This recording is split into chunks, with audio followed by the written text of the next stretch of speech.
फारूक आजम का दौर है। अब रात को सोते नहीं थे, गलियों में निकलते थे, गलियों में भी खुले मुंह नहीं निकलते थे।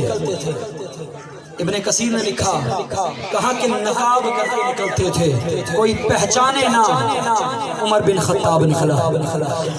अब गुजरे ना, कच्ची झोंपड़ी है, अंदर से बच्चों के रोने की आवाज आ रही है। 12 मरतबा आपने सुना होगा, हर बंदे का सुनाने का अंदाज है। बच्चों के रोने की आवाज आ रही थी। अब फारूक आजम है, साथ आपका गुलाम है, दरवाजे पे दस्तक दी, कहा बहन खैर तो है, बच्चे क्यों रो रहे हैं? उसने कहा उमर की जान को रोते हैं, उमर की जान को। आपने कहा क्यों, क्या हुआ? कहा मेरे बच्चे 3 दिन से भूखे हैं, 3 दिन से कुछ नहीं खाया। हंडिया पे नजर पड़ी ना, नीचे आग जल रही है। उमर बिन खत्ताब ने ये नहीं बताया मैं वक्त का हुक्मरान हूँ, ना ही वो अम्मा जानती है। कहा बहन तू तो कहती है बच्चे 3 दिन से भूखे हैं, वो हंडिया चूल्हे के ऊपर चढ़ाई हुई है, नीचे आग जल रही है। कहा तुझे क्या बताऊं आने वाले, मैंने बच्चों को आसरा देने के लिए, बच्चों को दिलासा देने के लिए उस हंडिया में पत्थर भर के रखे हैं कि बेटा ये पकेंगे तब तुझे। तो उमर बिन खत्ताब ने अपने गुलाम असलम को साथ लिया, बैतुल माल की तरफ रवाना हैं। वहाँ से अनाज की बोरी बड़ी, दीगर सामान लिया, अपने कमर पे उठाने लगे ना। गुलाम कहता है हुजूर मुझे दे दे, मैं उठाता हूँ। आपने फरमाया असलम मुझे मेरा बोझ उठाने दे, अगर तू उठाना चाहता है तो मेरी बात का जवाब दे, क्या क़यामत में मेरा बोझ उठाएगा? क़यामत में मुझ उम्मत का बोझ उठा लेगा? कहा नहीं, वहाँ तो हर एक अपना उठाएगा। तो कहा फिर मेरी रियाया है तो मुझे उठाने देना।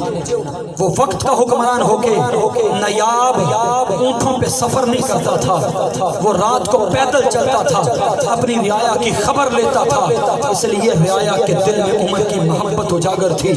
अब आज के हुक्मरानों को परवाह नहीं है कितने गरीब भूख से मर गए, कितने गरीब कर्जे तले दब के मर गए, कितने गरीब परेशानियों में मर गए, और कितने बाप अपने बच्चों का दुख ना देख सके वो दुनिया से चले गए।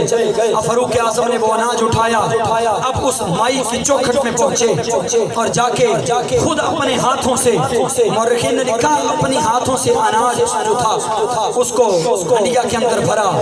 अब उमर बिन खत्ताब जो आधी दुनिया का हुक्मरान है, अपने मुंह के साथ वो आला लगा के उससे फूंके मार के आग जलाता। खाना तैयार किया, बच्चों को खाना खिलाया, और खाना खिलाने के बाद अब मौरखीन लिखते हैं, कहा कि उमर बिन खत्ताब ने हाथ नीचे लगाए, घुटने नीचे लगाए, जैसे घर के अंदर कहते नहीं घोड़ा बनो, बच्चे को ऊपर बिठाते हैं। फारूक आजम ने उस गरीब बहन के बच्चों को अपनी कमर पे सवार करके सहन में घूमते हैं। तो गुलाम कहता है हुजूर ये क्या करते हो?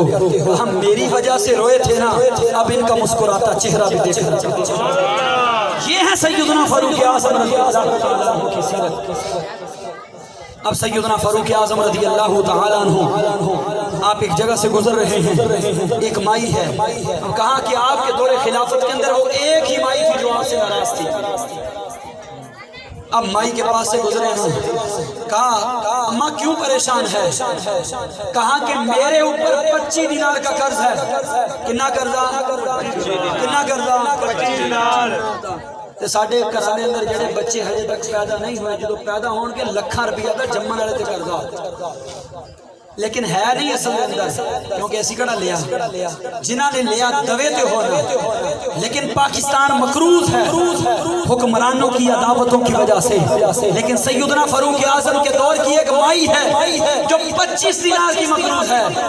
कहा कि मेरे हाथ होंगे, उमर का गिरेबान होगा, रब की बारगाह में सवाल करूंगी, उमर बता मैं तेरे दौरे खिलाफत में रहती थी, मैं मकरूज थी, मैं मकरूज थी और परेशान थी।